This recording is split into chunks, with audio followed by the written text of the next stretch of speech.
Even though we hadn't seen each other for a month, Scene said nothing about my health. Instead, he simply demanded a divorce.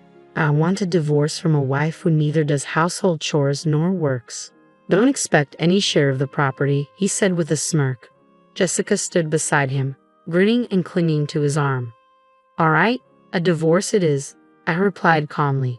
Scene looked surprised, but then he and Jessica exchanged smiles. Thankfully, Scene's thoughtless nature worked to my advantage, allowing my plan to proceed smoothly. After the divorce, I began executing my revenge plan against them. By the time it was complete, my health should have improved, and their regretful faces would be my victory. I'm Sophie, 47 years old, an illustrator and picture book author. Drawing has always been my passion. I have 2 childhood friends, Sean and Jessica, both very important to me. Sean is also my husband. It all started after high school when I was the only one who went to a different university. That's when Sean asked me out. I had always thought he had feelings for Jessica, so his confession took me by surprise. I was secretly in love with him, so I was overjoyed. Before starting our relationship, I consulted Jessica. She had always been somewhat of a troublemaker, often coveting what belonged to others and causing issues which worried her parents. Despite this, Sean and I tried to include her in our lives as much as possible. I married Sean at 25, but 4 years later, Jessica suddenly introduced her fiancé Matt. He was a well-mannered man who quickly became close with us. We spent holidays together, enjoying trips and discovering our favorite drinks. I thought our relationship was solid, but about 2 years after Jessica and Matt's marriage, things began to deteriorate. The trouble started when Jessica became pregnant. Sean and I had decided not to have children. We liked kids but preferred to focus on our hobbies, such as drinking and traveling. We admired families with children but were content without them. However, Sean's behavior changed dramatically after learning about Jessica's pregnancy. He quit smoking, which he had stubbornly refused to do for my sake, just because Jessica mentioned the smell. He even took paid leave to drive her to the hospital, clearly going beyond what a childhood friend would do. You know, if you stay too close to Jessica, Matt might feel uncomfortable. I warned him. You're busy, right? It's terrible how indifferent you are, even when a pregnant friend needs help.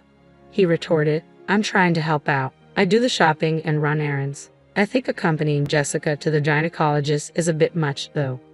I argued, if she's scared, she should have Matt go with her. Going with her every time makes it seem like you're the child's father. You're not going to be pregnant anytime soon, so what does it matter? Sean dismissed my concerns. We rarely fought before, but since Jessica's pregnancy, our arguments increased. This tension continued after Jessica's delivery, with Sean spending more time with her and her child. When Maya turned 5, an incident occurred the night before her preschool graduation. Sean was rummaging through the bedroom closet. What's wrong? Do you have a business dinner tomorrow? I asked, noticing his suit thrown carelessly on the bed. His workplace had a casual dress code except for formal meetings. No, I'm deciding what to wear for the graduation ceremony, he replied. Wait, you're planning to attend Mia's graduation? I protested loudly. Matt can't make it, and Jessica asked me to come, he said. That's just wrong, I protested, causing Sean's expression to sour. I was aware that Scene sometimes picked up Mia from preschool, and I had also helped out occasionally. That level of assistance was acceptable, but it seemed out of place for a father's friend to attend a graduation ceremony in his stead, even if they were childhood friends. Are you still questioning my relationship with Jessica? Scene asked, disappointment in his voice. You can't be more supportive. It's not about that, I replied firmly. Regardless of what you say, I'm going to the ceremony tomorrow. Don't forget to iron my shirt. With that, Scene abruptly ended the conversation. Left with no other option, I reached out to Jessica. Hello, Jessica. About tomorrow? Oh, tomorrow? Yeah. I'm borrowing Scene, Jessica interrupted. Thanks, but won't Matt mind? I asked, concerned. What are you talking about, Sophie? I haven't even told Matt about the graduation. I'll let him know after it's over, she said. I was stunned. Jessica hadn't informed Matt about any preschool events, and it seemed like Sean was being passed off as the father. What are you thinking? This is incredibly disrespectful to Matt, just because you and Sean are childhood friends. Hey, what's wrong?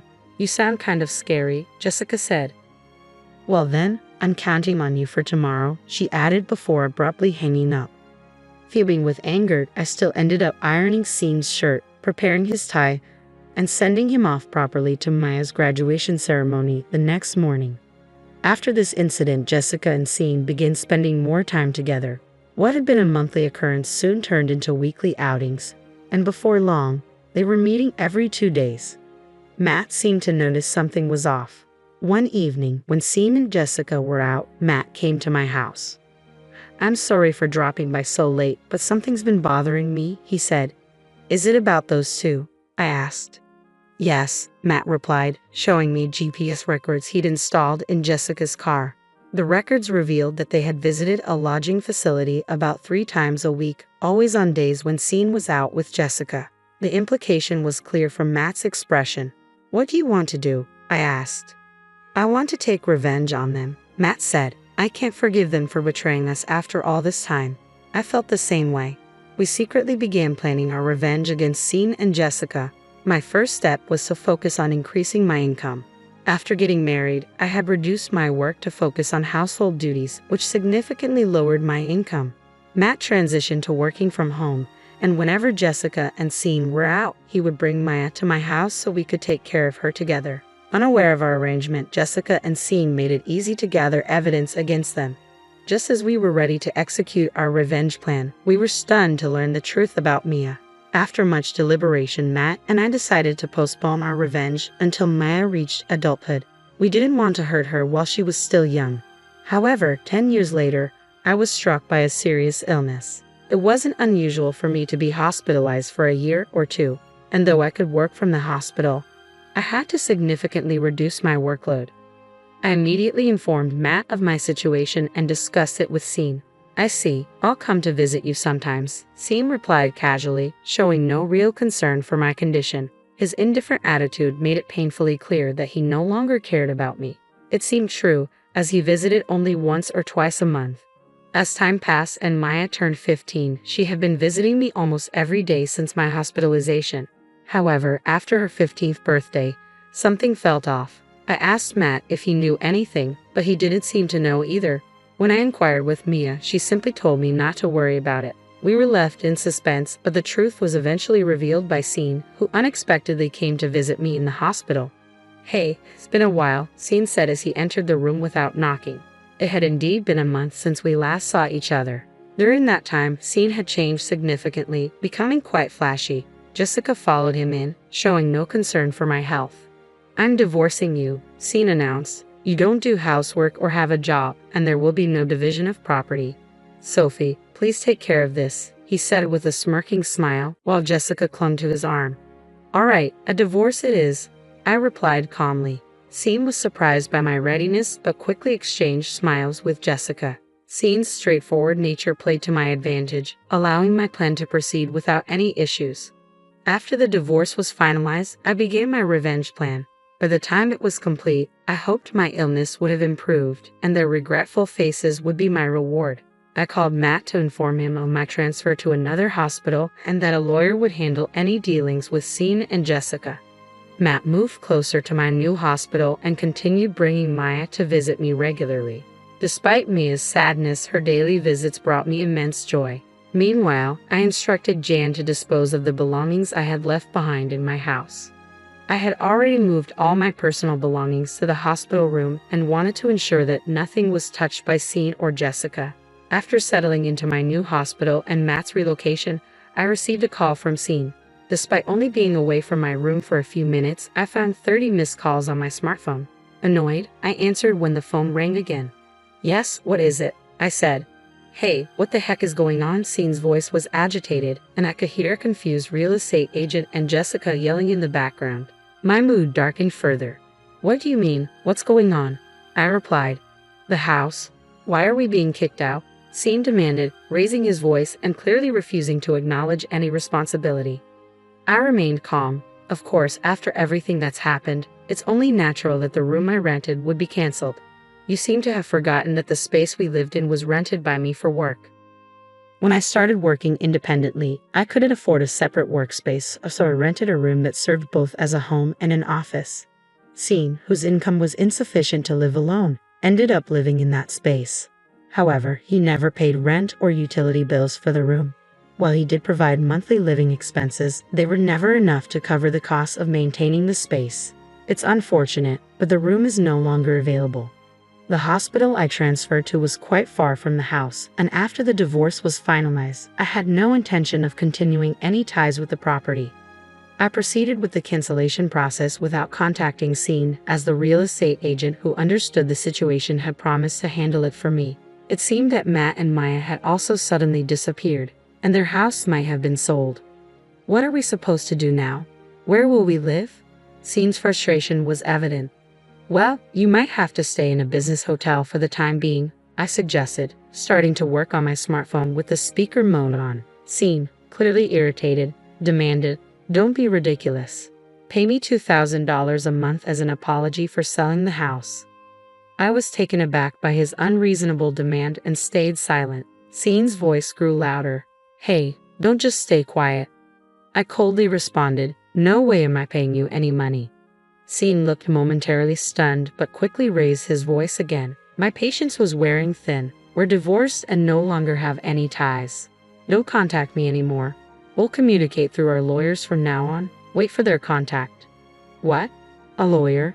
Hey, wait, Scene tried to continue, but I cut off the call, no longer interested in his complaints. After ignoring several repeated calls, they eventually stopped. Scene, perhaps annoyed by my silence, began avoiding any contact from the lawyer as well. His childish behavior was frustrating, but I had expected it. Months later, after a temporary improvement in my health, I visited Scene's parents' home. Scene and Jessica were there, looking anxious. "You're being unfair talking to my parents like this," Scene said. "I just came to inform them of the divorce," I replied. Scene glared at me for a moment, but then shrank under his father's stern gaze. I had been close to Scene's parents. We often went out and had meals together even when Scene wasn't present. Given how well they treated me, I felt it was important to explain the situation. "Scene, I've heard everything from Sophie. Is it true that you're remarrying Jessica?" Scene's father asked. "Yes, Jessica, Mia, and I are starting a new family together," Scene replied. "What are you thinking? Your family is Sophie. She's not your family anymore," his father said, frowning. Scene shook his head, seemingly resigned, and handed me some documents. "These are the bills from a luxury hotel we stayed at." "What's this?" I asked, confused. "It's the bill for the hotel," Scene said, pointing at the documents as if it were obvious. But before I could respond, his mother slapped him, causing him to fall to the ground. She stood there, panting, her hands still raised. "What are you doing? I didn't raise you to behave like this," she said. Scene's furrowed brow indicated his shock at his mother's reaction. Jessica beside him wore a similar look of confusion. "Why are you so upset? Scene's family is just going through some changes. Plus, you're getting a grandchild related by blood. Aren't you happy about that?" "Related by blood? You can't be serious," I replied, staring at Jessica in disbelief. My in-laws had always treated me as their own daughter, even though they knew I didn't want children. They had also cherished Jessica as she was my son's childhood friend. I knew my mother-in-law would be deeply displeased with the situation, and Jessica should have understood that. "You've always loved Mia. Now she's going to be your granddaughter. You should be happy about that," Jessica said. "She's the child of someone I've known since she was little. Of course she's dear to me. But she's also Scene's child," I responded. Jessica showed no sign of remorse and seemed genuinely puzzled by her lack of understanding, which was unsettling. Then Mia, who had been silently fiddling with her smartphone in the corner, spoke up. "Stop it. It's disgusting," Maya said without looking up. "My father is only my dad. Whether or not we're related by blood doesn't matter. Scene attended all the events for you. I know all about them from Dad, who always said I was his daughter. I'm his daughter, not yours." Mia then sat next to me, on the verge of tears. "I was worried you'd hate me when you found out, but Dad assured me you wouldn't. That's why I came here." "I see, Mia. I loved having you visit me in the hospital every day," I said, embracing her. "I could never hate you. I love you very much, Mia." As I spoke, Mia, visibly relieved, hugged me tightly. Despite the fact that Maya was the child of Sean and Jessica's affair, she was the girl I had cared for over the past 15 years. It was impossible not to feel affection for her. Turning to Jessica, I asked, "Didn't you find it odd that I wasn't surprised to learn Mia is Sean's daughter?" Jessica gasped in surprise as another person entered the room. Matt. His sudden appearance clearly unsettled Jessica. She had been seeking a divorce from Matt recently, citing irreconcilable differences. I was truly shocked when you proposed divorce. Let me remind you that we're still not divorced. You haven't filed for it, Matt said, addressing Jessica. Jessica had assumed Matt would handle all the divorce proceedings, which was typical of her tendency to leave everything to others. So Jessica is still my wife, and Maya is still my daughter. After the divorce, she won't be my wife anymore, but Maya will always be my daughter. Jessica turned to Mia, who frowned and clutched my hand tightly. I don't want to be her daughter anymore, Maya said firmly. Jessica was at a loss for words and glared at me angrily. Meanwhile, Sean began laughing loudly. I see, so you two are like that, but even so, you can't live on Matt's income alone. Don't misunderstand, I interjected calmly. Matt's income is actually twice what Jessica thinks it is. Sean scoffed. No way. You're joking. Plus, with your illness, it's impossible for you to work alone. It'll just be a miserable end. Sean's misunderstanding made me laugh, which only fueled his anger. Oh, you didn't know about my income? I asked. Sean replied dismissively. It's probably not much anyway. Actually, I make $900,000 a year, I stated. Sean's eyes widened, and he stood there, mouth agape in shock. Jessica was equally motionless. Over the past 10 years, I had gained recognition as a children's book author. I had published essays, been interviewed, and soon one of my works would be made into a movie. My income had skyrocketed. That's a lie. It's not possible, Jessica said. I showed Jessica my smartphone, displaying my bank account deposit records. The large monthly deposits left her speechless. Hey Sophie, let's try again, Sean said, but his desperation was palpable. I watched their reaction with a detached gaze. If you two are planning to remarry, feel free. It's your life, I said, ignoring Sean's protests. Holding Maya's hand, I greeted my in-laws and left their house. Later, I learned that Sean, who had been working at my father-in-law's company, was often out under the guise of business and eventually got fired. He tried to contact me several times, but I reported it to my father-in-law, which led him to stop reaching out. Jessica, after divorcing and losing custody, seemed to lose interest in Sean, who could no longer afford luxuries. She stopped pursuing him and was disowned by her family. With no full-time job prospects and a tendency to push responsibilities onto others, she struggled to find stable employment and was getting by on multiple part-time jobs.